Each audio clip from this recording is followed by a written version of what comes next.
Hi, everybody. Welcome back to RVAsec 2023. Chuck Harold, SecurityGuideTV.com. Our next guest, what's your name, sir? Andrew Hendela. Name of the company? Karambit.ai. And you're a founder, aren't you? Yeah, I'm one of the co-founders. You're very young to be a founder. That's fantastic. I mean, maybe. All right. So I want to talk about, I like talking to founders. What made you come up with the idea to start the company? What do you guys do? So we actually started this company because we saw that the problems going on with supply chain security just weren't being solved correctly. Right. So one of the key problems is that people are using software and they don't understand what it will actually do. And this kind of problem has caused billions of dollars in damage. Is this mostly because of the open source issue or a combination of things? It's actually a combination of a lot of different things. You see things like, obviously there's problems in open source where people can contribute, they can add whatever they want, and you don't really know for sure what it's going to do until you run it. Right. And then if there's malware or vulnerabilities, now you're compromised. But it's not just open source, it's also closed source. So things like the SolarWinds attack or the recent 3CX attack, or even if you download an app on your phone, you don't actually know what that software is going to do before you run it. And if there's problems, now you're compromised. Now, remember Donald Rumsfeld and the known knowns and the unknowns is up.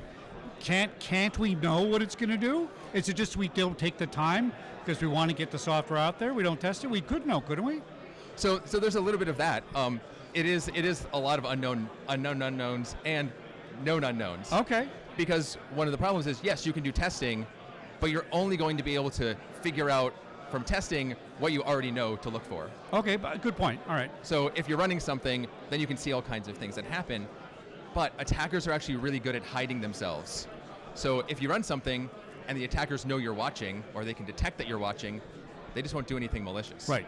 So one of the things from the SolarWinds attack in particular, they understood what the defense was trying to do to stop them.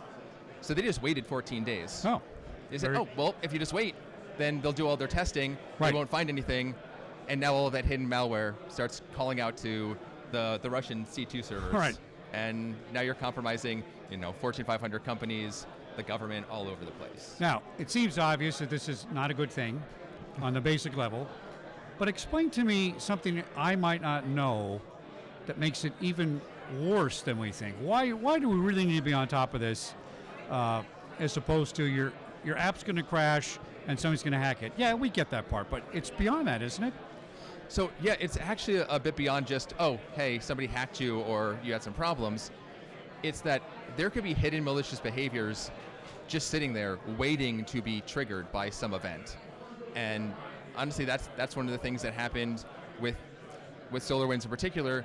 They were just, they got in, they started calling out, and they were able to compromise 18,000 organizations, but they got so many organizations that the attackers didn't even bother using the access they got. They were able to pick and choose who they cared about. Right. So, but all those organizations still had to remediate. They still had to solve the problem that they now had malware. So how do we mitigate the risk now? And tell me how you're doing it differently.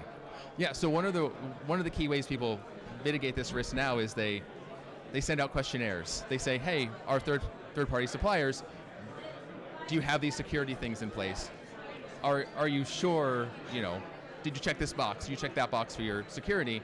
That seems very inefficient. I mean, the main problem is you can, back to the unknown unknowns. Right. You're only getting information about the things you're asking about, and not necessarily the things that your suppliers actually know about. Yeah. Right. How we're different is we actually take the software that someone is going to bring into their environment, or as a developer pulling in from a third-party open source library, etc. And before things get deployed, we have a technology to automatically reverse engineer it, tell you what the behaviors will be. Oh, future prediction, okay. Future prediction before it gets run, and then we're able to tell you, based on comparative analysis of previous versions, is this expected for this software? Is this strange for this software? Is it going to do something that's malicious or hidden? And we can stop these attacks before they actually occur. Now, in the DevOps world and the security ops, you'd think that's the security guy's job. But he's always the last guy that comes in. They want him last to put the security on, right? Who do you work with more, the developers or the security ops guy? So we work kind of like in between. Like our focus right now is actually people doing application security or product security, or what they call DevSecOps. Yeah. So adding security into the DevOps pipeline.